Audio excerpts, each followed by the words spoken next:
성경입니다. 나는 성경이 말씀하는 모든 것을 믿습니다. 나는 하나님의 자녀이며 성경 속에 있는 모든 약속들도 내 것이고 성경이 할 수 있다고 한 모든 일들을 나는 할 수 있습니다. 나는 지금 영원 불변한 하나님의 말씀을 받습니다. 내 생각은 깨어 있고 내 마음은 열려 있습니다. 지금 받으려 하는 하나님의 말씀으로 인해 분명히 나는 변할 것이고 성장할 것입니다. 할렐루야, 아멘. 오늘은 성탄절입니다. 그래서 하나님 앞에 우리가 함께 복된 주일로 예배를 드리게 되는데, 오늘 말씀의 제목은 나에게 예수님이 계십니까? 예수님이 계십니까? 하는 질문입니다. 크리스마스라고 하는 말은 우리에게 무엇을 생각나게 하는 걸까요? 사람들이 성탄절 하면 크리스마스 하면 제일 먼저 생각나는 게 무엇일까요? 어떤 사람들은 선물에 대해서 생각도 나고, 젊은이들은 데이트도 생각하고, 그 다음에 트리라든지 빨간색 이런 것들을 생각하는 개념들이 있습니다. 나름대로 크리스마스는 굉장히 사람들에게 기쁨을 주고 소망을 주는 그런 날입니다. 그래서 온 땅에 많은 사람들이 성탄절날 무언가 해야 한다라고 하는 그런 마음들이 있습니다. 그래서 화이트 크리스마스가 되기를 원하고, 그래서 뭔가 이날 이루기를 원하는 그런 마음들이 있습니다. 우리나라에 그 아름다운 피켓이라고 하는 NGO가 있는데, 이 NGO가 23일, 24일 양일간에 걸쳐서 홍대와 신촌과 명동과 강남 등지에서 캠페인을 하나 벌린 게 있는데, 그게 뭐냐면 크리스마스 낙태 방지 캠페인이었습니다. 왜 그랬을까요? 이 크리스마스는 이 성탄절을 전후하여서 가장 많은 그 젊은이들의 즐거움과 그 쾌락이 나타나는데, 그 결과에 따라서 낙태율이 이때 임신한 사람들의 낙태율이 제일 많다라는 겁니다. 그래서 이것은 안 된다 하는 개념에 있어서 그 일을 펼치는 겁니다. 성탄절에 왜 사람들은 그렇게 흥분을 하고 왜 즐거워할까요? 그들 속에 예수 그리스도가 있어서 그럴까요? 그렇지 않습니다. 우리는 성탄절을 맞이하면서 어떤 마음으로 성탄절을 맞이합니까? 우리는 성탄절에 어떤 모습이 우리 가운데 있기를 원합니까? 예수님의 생신이니까 우리도 좀 즐거워하고 기뻐하고, 예, 맞습니다. 즐거워하고 기뻐해야 하는데, 진짜 예수님을 모시고 즐거워하고 기뻐하는지, 아니면 그냥 그날이니까 즐거워하고 기뻐하는 것인지 생각해 볼 필요가 있습니다. 미국은 제법 오래전부터 크리스마스라고 하는 단어를 쓰지 못하게 합니다. 메리 크리스마스라고 하는 단어를 백화점이라든지 공공장소에 못 쓰게 한다고 합니다.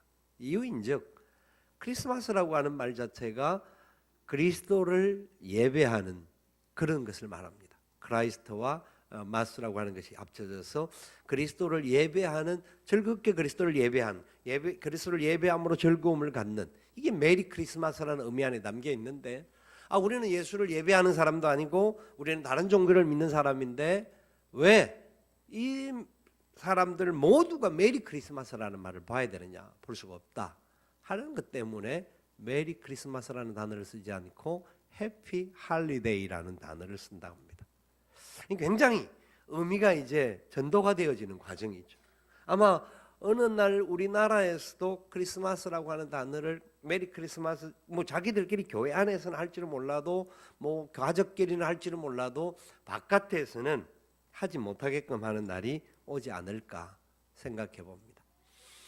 그렇죠. 예수님도 없는데 세상에서 백화점에서 제일 먼저 크리스마스 단일종이 울려지고 여러 가지가 울려지는 그런 현상들, 그것이 상업화되어지는 부분에 대해서는 뭔가 조금 생각해 볼 필요가 있습니다만은, 크리스마스라고 하는 이 자체에 대하여서 사람들이 도전을 하고 그 부분에 대하여서 지키지 못하도록. 사실 성탄절이, 우리는 이제 오늘은 주일입니다만은 그렇지 않아도 우리는 휴일로서 즐겁게 지내게 될 수 있도록 사람들에게 기회를 주는데, 성탄절이 공휴일이 아닌 나라가 훨씬 많습니다. 왜냐하면 사람들 가슴 속에는 예수님이 없고 예수님이 없는 사람들이 되다가 보니까 그들의 삶의 자리 속에 무언가 다른 붙잡을 수 있는 것이 없는, 그래서 다른 즐거움을 찾으려고 하는 그런 부분들로 사로잡혀져 있습니다. 좀 다른 이야기입니다만은 지난 주간에 C국에서 사역하는 선교사님들에게서 연락이 왔습니다. 상황을 들어보니까 6사람의 선교사님들이 체포되었다라는 겁니다. 체포되어서 신문을 받았는데 5명은 그래도 빠른 시간 안에 풀려났는데 1명이 풀려나지 않았다고 들었는데 다음 날 또 연락이 오기를 13시간의 신문이 지나고 나서 그 다음 날 풀려났다고 합니다. 남의 나라에 가서 무슨 어떤 잘못을 했기 때문에 잡혀갔겠습니까? 무슨 이유 때문에 그렇겠습니까? 다른 이유들이기보다는 그들 속에는 예수 그리스도가 계시기 때문에 그 예수 그리스도의 크신 은혜와 사랑을 어떻게 하면 다른 사람들에게도 전해주고 함께 나누기를 소망하는 마음으로 그곳에 가서 그들을 만나고 그들에게 이 사랑을 전하는 과정 속에 무언가 다른 부분들이 연결되어졌는지 그들은 신문을 당하고 어려움을 당하는 그런 일들을 만납니다. 왜 그럴까요? 성탄의 계절에 뭔가 믿는 사람들을 한번 좀 솎아내고 싶은 그런 마음들이 있었는지도 모릅니다. 그러나 그 모든 일들을 행했던 잡혀갔던 우리 선교사님들 가슴 속에는 이 땅의 만왕의 왕이요 만유의 주로 오신 평화의 주로 오신 예수 그리스도가 그들 속에 계셨기 때문입니다. 여러분 어떻습니까? 우리는 성탄을 맞이할 때 여러 가지 현상들을 맞이할 수 있습니다.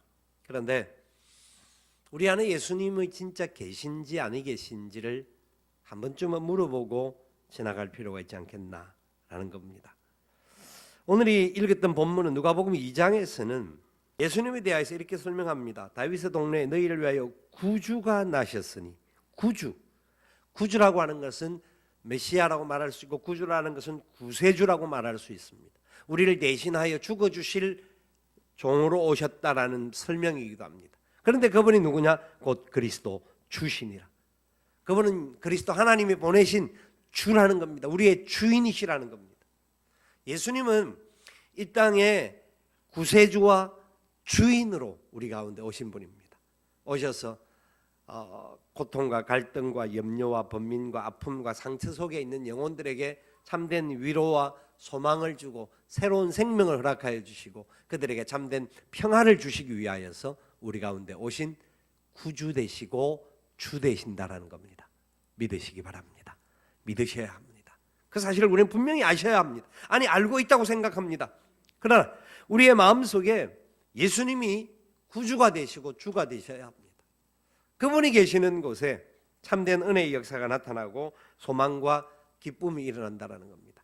그래서 누가복음에는 예수님이 오신 그 은혜의 역사 속에 우리에게 허락하여 주시는 하나님의 가장 귀하고 기쁜 역사가 뭐로 이야기되어지느냐 하면 천사들이 하늘을 향하여 찬양을 하는데 14절에 이렇게 이야기합니다. 지극히 높은 곳에서는 하나님께 영광이요 땅에서는 하나님이 기뻐하신 사람들 중에 평화로다. 하나님께 영광이요 또한 우리 하나님이 기뻐하는 모든 사람들 중에 뭐가 있느냐? 평화가 있는 날이 바로 이 성탄의 날입니다. 예수님이 이 땅에 오심으로 말미암아 이 은혜의 역사가 시작되어졌습니다. 그런데 생각해 보십시오. 예수님이 이 땅에 오실 때에 어떤 사람들이 즐거워하고 기뻐했을까요? 우리가 아는 대로 예수님이 오실 때 맞으러 나갔던 사람은 목자들이었습니다. 들에서 양을 치는 목자들입니다. 양 치는 목자들은 세상에서는 그렇게 크게 인정받지 못하는 사람들입니다. 그런데 그들은 참으로 그 예수님이 탄생하시는 그날에 그 사건을 목도할 수 있는 은혜와 복을 얻었습니다. 뿐만 아니라 동방에서의 박사들이 연구하던 중에 별이 움직이는 것을 보고 찾아왔습니다. 그들은 나름대로 이 세상의 천문과 모든 것을 볼 수 있는 사람들이었는데 이 땅에 새로운 구세주가 태어난다라는 것을 그들은 찾아왔습니다. 그들이 찾아왔을 때에 많은 사람들은 메시아가 탄생하는 것에 대하여서 기대감이 별로 없었습니다. 헤롯 왕에게 가서 말합니다. 예루살렘에 이 누군가 어떤 왕이 나는데라고 하니까 이 헤롯이 그러면 당신이 그것을 보고 와서 나에게 가르쳐 달라라고 이야기를 합니다. 이 마태복음 2장에 나오는, 누가복음 2장과 마태복음 2장이 연결되어져서 나오는 이야기인데, 마태복음 2장에서 이 헤롯은 왜 예수님을 알려달라고 하느냐면 왕이 났다고 한다면 그 왕을 죽여야 되는 겁니다. 그래야 자기가 정치하고 통치하는 일이 훨씬 더 평탄해질 수 있고 좋아질 수 있기 때문에. 그런데 박사들이 예수님 그 왕 헤롯에게 보고하지 않고 그냥 돌아갑니다.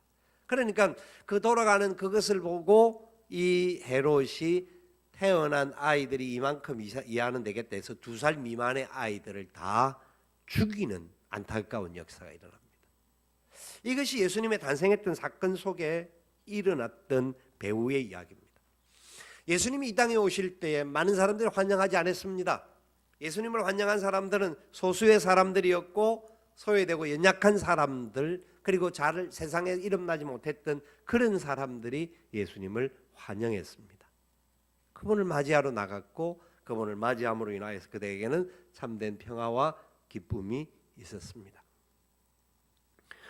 여러분, 우리는 우리의 삶의 자리 속에서 예수 그리스도께서 우리의 구주가 되시고 주가 되심을 분명히 믿어야 합니다. 그분이 우리의 구세주가 되시고, 구세주라는 것은 우리를 위해 죽어주신 분이시고, 주라고 하는 것은 그분이 우리의 주인 되심을 말합니다. 이 두 가지는 함께 공존하는 부분입니다.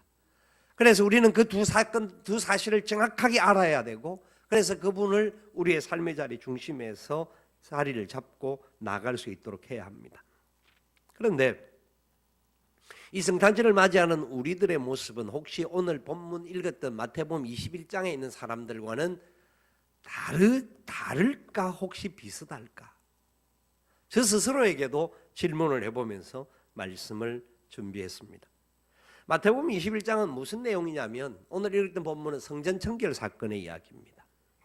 성탄절날 아침에 질문을 드리는데 나에게 예수님이 있습니까? 라는 질문입니다. 우리에게는 예수님이 있는가 이겁니다. 우리는 교회를 다니는 사람이고 예배를 드리는 사람이고 교회 목사기도 하고 장로기도 하고 권사기도 하고 집사기도 하고 교회에서 성도라고 불리움을 받는 사람들인데 우리 안에 예수님이 있는가? 한 번은 질문해 봐야 되지 않겠나 싶습니다. 왜냐하면 이 마태복음 21장은 성전 청결 사건을 오늘 이 본문은 보여주고 있는데, 이 성전 청결 사건은 마태, 마가, 누가, 요한 사복음서에 다 기록되어져 있습니다. 오병이어 사건과 함께 이 성전 청결 사건은 이 사복음서에 다 기록되어 있을 정도로 중요한 사건입니다. 자, 이 성전 청결 사건을 통하여서 그럼 이것과 성탄절은 무슨 의미가 있는가? 오늘 말씀을 통해 살펴보고자 하는 거예요.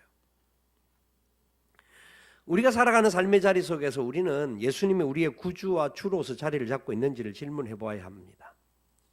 우리가 성도로 살아가고 있고 예수를 믿는다고 하지만 진짜 우리가 이 성탄의 주인 되시는 예수님께서 오신 그 마음을 가지고 우리의 삶의 자리에 살아가고 있는가? 여러분, 하나님의 뜻이라고 하면 무조건 순종해야 합니다. 예수 그리스도의 뜻이라고 하면 무조건 순종해야 합니다. 이것이 저와 여러분들랑 하나님의 계획입니다. 아멘. 믿어야 합니다. 우리의 생각과 계획이 아니라 하나님의 선하시고 기뻐하시고 온전한 뜻이라고 하면 내 생각과 내 계획과 내 방법과 다를지라도 우리는 믿고 따르고 순종해야 합니다. 그곳에 참된 평화가 있습니다. 하나님과 함께하는 그곳에 하나님의 나라가 세워지고 하나님의 영광이 드러나고 기쁨이 일어납니다. 죽은 영혼이 돌아오는 은혜의 역사가 반드시 일어나게 되어 있습니다.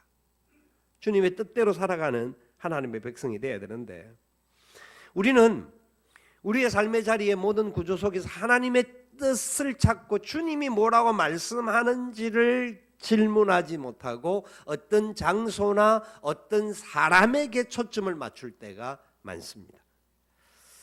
오늘 본문에 등장하는 마태복음 21장에 중요한 장소가 등장하는데 그 장소가 바로 성전입니다. 성전입니다. 그리고 그 성전에 등장하는 중요한 두 사람이 나오는데 대제사장과 서기관이라고 하는 사람들입니다. 굉장히 중요한 사람들입니다. 성전을 의거해가는 일에 있어서는 없어서는 안 될 너무너무나 소중하고 중요한 사람들입니다.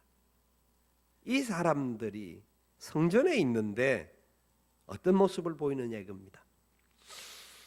이 성전은 아이러니컬하게도 좀 우리가 좀 혼란스러울 수는 있습니다만은 예수님을 죽이려고 했던 헤롯이 지은 성전입니다. 다를 바 없는 건 이 성전은 과거에 솔로몬이 지었던 성전이 있고 스룹바벨이 지은 성전이 있는데 그 성전들은 다 무너지게 되었고 이 성전은 헤롯이 지은 성전입니다.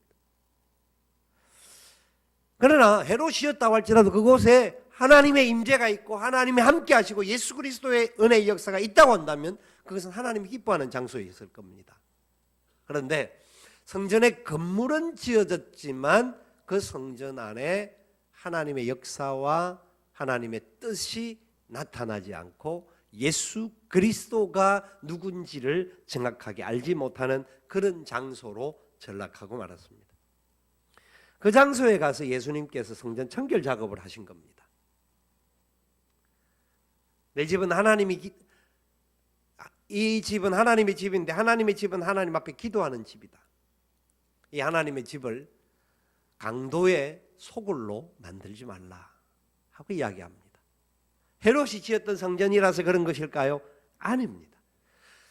거기서 연결되어지는 이야기이기는 합니다만은 헤롯이 지은 성전이기 때문에 더더욱 그 속에 하나님의 뜻이 없었기 때문이고 하나님의 계획이 없었기 때문입니다. 그런데 성전을 청결하게 한 이유는 성전에서 장사를 했기 때문에만 청결을 하고 청소를 했던 문제 있을까요? 장사를 했는데 왜 강도의 소굴이라고 말을 했을까요?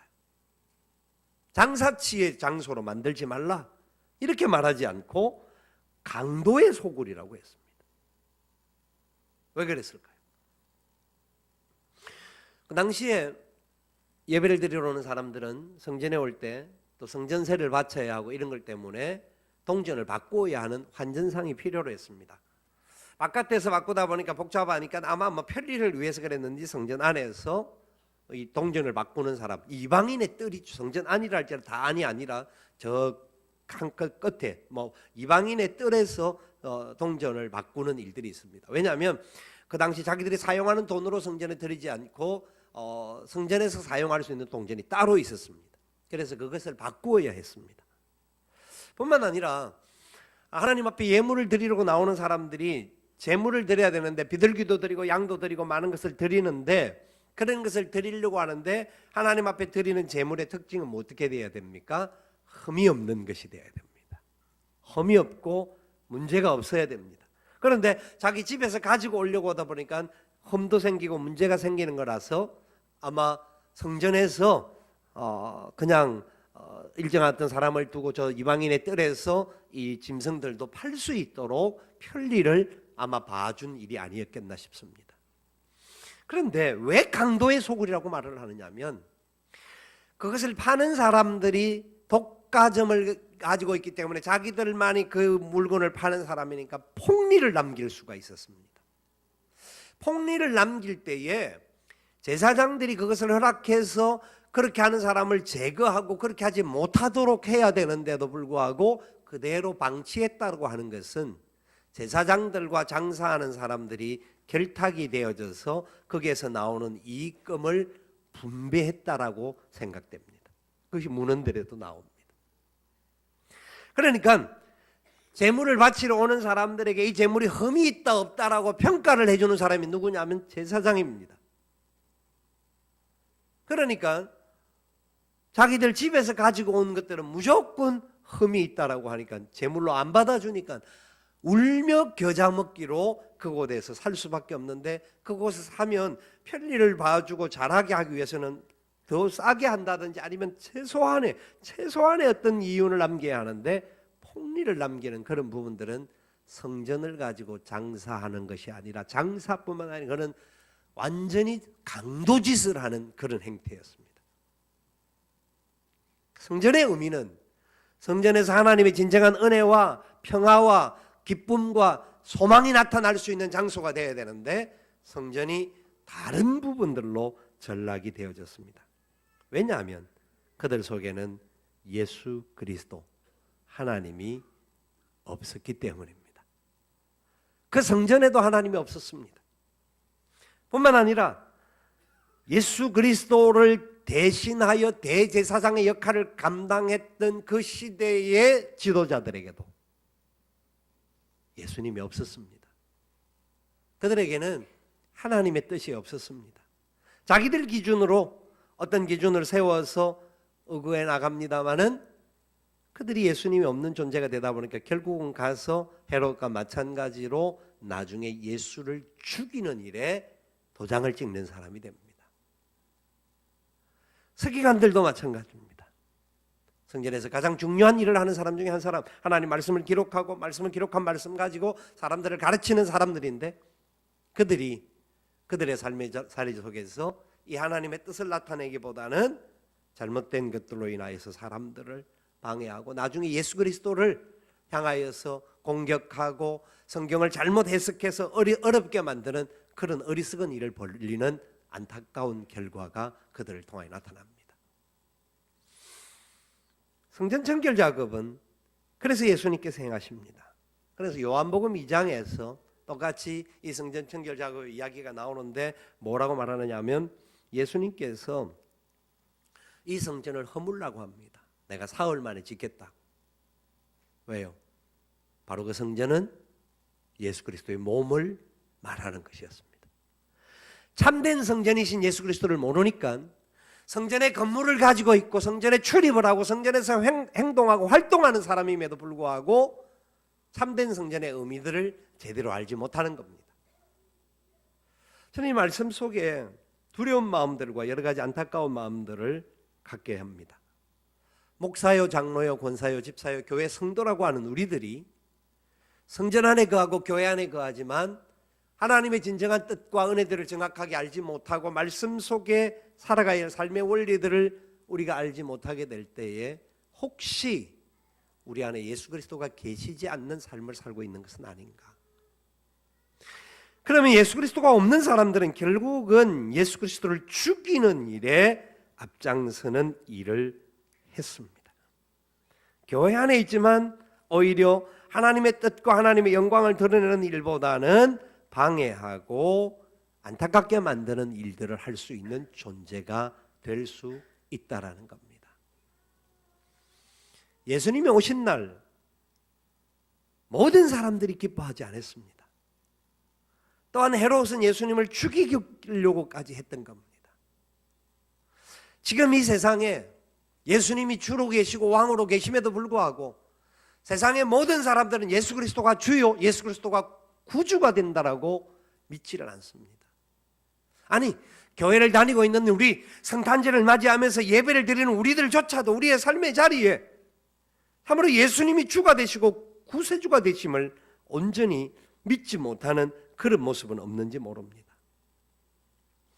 우리 안에 성탄의 주인 되시는 예수님이 살아계십니까? 내 속에는 그 주님 손 붙잡고 믿음으로 걸어가기를 소망하는 믿음의 결단들이 있으십니까? 여러분, 예수님이 바로 성전이라고 하셨습니다. 이 성전이신 예수님께서 우리가 바로 또한 그 성전인 것을 가르쳐 주셨습니다. 그렇기 때문에 우리는 성탄절 단순히 예수님이 오신 날 하루 즐겁게 지내는 그냥 뭔가 세상에 예수가 없는 사람도 즐겁게 지내는데 우리도 그냥 즐겁게 지내야 된다라고 하는 그런 성탄절이 아니라 참으로 이 땅에 진정한 만왕의 왕이요 만유의 주요 평화의 주로 오신 그 예수님을 우리의 마음속에 모시고 성탄을 지내는 복된 성전이 되어야 합니다. 그 성전의 모습들을 우리는 가지고 우리가 있는 삶의 자리로 나가야 합니다. 왜냐하면 예수님이 계신 곳에 찾아왔던 동방박사나 그 목자들, 그들의 모습들은 여러 가지 부분에 연약한 부분들도 있었습니다. 목자들은 더더욱 그랬습니다. 예수님이 태어나신 곳은 더더욱 말구유요, 그 누구도 많은 사람들이 기뻐하지 못하는 장소에 그냥 그곳에서 태어나셨습니다. 아마 예수님 태어났을 때에 요셉과 마리아는 기뻐하고 즐거워하고 어떤 옆에 있는 몇몇 사람들이 함께 기뻐하고 즐거워해 줬는지는 모르지만 그 누구도 모르게 이 땅에 주님은 태어나셨던 겁니다. 우리는 이 성탄절 날 복된 주일을 지내면서 어떻게 예수님을 우리의 마음속에 모시고 있으십니까? 지난 주간에 중국에 사역하고 있는 최정호 목사님이 다녀갔더랬습니다. 수요일 날 방문하고 가셨는데, 최 목사님은 중국에서 원래 교회를 잘 감당하였던 분이었는데 저희 북방성교회 저희들 팀들과 함께 만나서 한국에 들어와서 공부를 하고 잘 준비되어서 중국에 다시 들어간 분입니다. 그래서 중국에서 자기 교회를 의거하면서 그 교회가 하나님 은혜 가운데서 기름 부음이 있었고, 그런 과정 속에 그 안에서 신학생들을 키우는 역할들을 해나왔습니다. 1년에 한 30명 이상의 사람들을 졸업시키는 그 교회가 자기들도 어렵지만 그 사람들을 키우기 위해서 1년에 근 1억 가까운 돈들을 자기들 스스로가 마련해서 사역을 감당했습니다. 우리는 옆에서 도와주고 아주 조금 도와주는 역할만 하고 시간 되면 가서 사람들이 같이 강의해주는 그런 일들을 했습니다. 그런데 지나다가 보니까 교회가 잘 커가는 과정 속에 어려움이 생긴 겁니다. 그동안은 아무 상관없이 행했던 일이었는데 법적인 절차가 생겨졌고, 법적인 절차가 되다가 보니까 벌금을 내야 되고 어려움이 크게 생겼습니다. 갑자기 큰 어려움이 생기다 보니까 교회가 감당할 수 없을 정도가 되어서 지난 작년인가 아마 그때 저희들 성교회 팀에서 있는 돈 다 모아가지고 한 1,500만 원 정도를 보냈습니다. 그래도 그건 다 감당할 수가 없는 상황이었습니다. 다시 이번에도 나와서 그 부분을 놓고 우리가 같이 기도하면서 어떻게 하면 진짜 그 교회를 통하여 그쪽에 있는 수많은 영혼들을 살리고 예수님이 이 땅에 오신 그 정신을 그 어렵고 힘든 사람들에게 이 복음을 증언할 수 있을까 기도하면서 우리가 함께 십시일반에서 그 문제들을 풀어가는 방법들을 찾아보자고 목사님들과 장로님들 모여서 기도하면서 일을 해결하고 있는 중입니다. 어떤 분은 자기 사재를 들어서 한 1,700만 원 정도를 헌금하면서 그 일을 도와달라고 지원하는 분도 있었습니다. 왜 그런 일들을 할까요? 왜 우리는 그런 어려움들을 맞이하면서도 이 일들을 하지 않으면 안 된다라고, 포기하지 할 수 없는 일이라고 끝까지 붙잡으면서 가야 할까요? 예수 그리스도가 만왕의 왕이시고 만유의 주시고 그분만이 참 소망이고, 그분의 뜻을 수많은 영혼들에게 보여주고 나누어주고 그들을 살려내는 일이 성탄절의 가장 중요한 의미이기 때문에 그렇습니다. 성탄절에 예수님 오실 때에 연약하고 소외된 사람들이 맞이했을 뿐만 아니라 성전 청결 작업을 하는 이 사건 속에도 사람들이 주님을 부르는 모습들이 나옵니다. 맹인과 전은자들이 성전에서 예수께 나오매 고쳐주시니 맹인과 전은자들이 예수님께 나왔습니다. 이들은 구약 성경에서 보면 성전에서는 아무것도 구하지 못하도록 되어 있는 사람들이었습니다. 그런데 예수님께서 구원의 시작을 선포하고 성탄절날 오셨던 그 주님이 진정한 평화의 왕으로 오셨던 그분이 소외되고 연약하고 어려운 그 영혼들을 살려내는 일에 출발점을 성전 청결 사건에서 다시 보여줌으로 인하여서 그 성전 청결 사건이 있는 그 자리에 맹인과 전은자들이 성전에서 예수께 나아오매 라고 말씀합니다. 그 성전에 들어올 수도 또 들어와서 말할 수도 없는 자들이었지만 예수 그리스도가 오심으로 말미암아 그들은 참된 회복과 참다운 기쁨을 얻을 수가 있었습니다. 그런데 대제사장들과 서기관들이 예수께서 하시는 이상한 일로 보았습니다. 뿐만 아니라 성전에서 소리질러 호산나 다윗의 자손이 하는 어린아이들을 보고 분노하였습니다. 왜 저리 철없는 짓을 하느냐고 그런 이야기들을 하고 있는 것입니다. 그런데 주님은 그런 자들의 주인이시고 구원자가 되셨습니다. 그것 때문에 저와 여러분들도 하나님의 은혜 앞에 부름을 받을 수가 있었고, 그런 주님의 뜻이 있었기 때문에 우리가 예수 그리스도가 나의 주, 나의 하나님 되심을 고백하는 자리까지 올 수 있는 겁니다. 우리가 잘나서가 아닙니다. 우리가 다른 사람보다 더 뛰어나기 때문에가 아닙니다. 우리의 연약함이 있고 비록 부족함이 있고 우리 속에 있는 여러 가지 허물과 죄악들이 있음에도 불구하고 예수님은 진정 평화의 왕으로 우리 가운데 오셔서 우리에게 손 내밀어 주셨습니다. 이 은혜를 아는 우리들은 한 가지만 실천하면 어떨까 싶은 마음이 듭니다.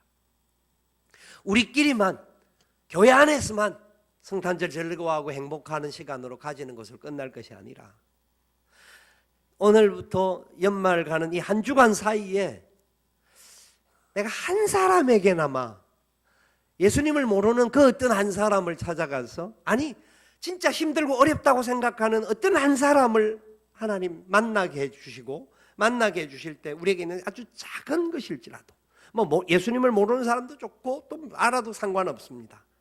진짜 우리의 도움이 필요한 사람이 우리 주위에 있는지를 찾아보시고, 그 찾아보고 그 사람에게 예수님의 사랑의 메시지를 담아서 작은 선물이라도 하나 줄 수 있으면 어떨까? 그래서 그분들이 추운 겨울을 지나면서 따뜻한 예수님의 사랑, 성탄절의 주인이신 예수님이 참으로 이 땅에 평화의 왕으로 오시고 우리들을 회복시키시는 주인으로 오셨구나 하는 것을 우리 믿음의 사람들의 행동을 통하여서 나타날 수 있었으면 좋겠습니다. 아멘 안 하실 겁니까? 다 그 행동들을 꼭 한번 했으면 좋겠습니다.